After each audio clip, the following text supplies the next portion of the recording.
Қазір көшеде жүруге қорқасың. Көшеде бүйтіп келе жатқан кезде, досыңмен әңгіме айтып келе жатқан кезде біреу келеді да, қазақ хандығы қашан құрылды?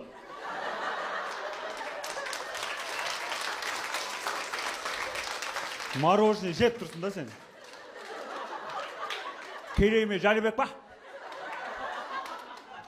Біліп тұрған нәрсені ұмытып қаласың ғой. Ең ұзақ билеген хан. Джеки Чан. Сондай аттар, сондай нәрселер айтатын сияқты. Өйткені, когда внезапно келген кезде бүкіл нәрсені ұмытып қаласың ғой. Тупой болып қаласың. Деп айтайын деп жатқан кезде келесі адамға ауыстырып жібереді. Кім тупой? Аңсаған тупой. Жазайық. Аңсаған тупой еще сахнада жүр өзі.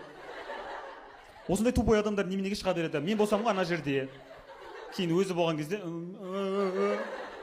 қазір басқа уровеньге кетті. Ол соцопростардың уровень жоғарылап жатыр күннен күнге.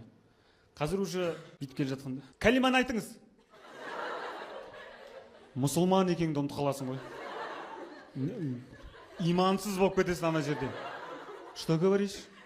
Не? Камила? Не айтып жатсыңдар? Ұмытып қаласың, не ойлап жүргенін білмей қаласың.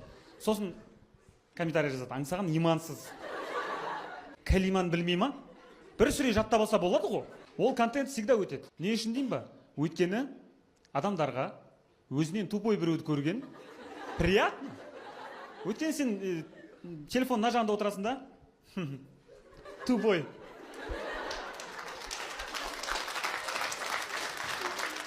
Жауабын білем ғой мен.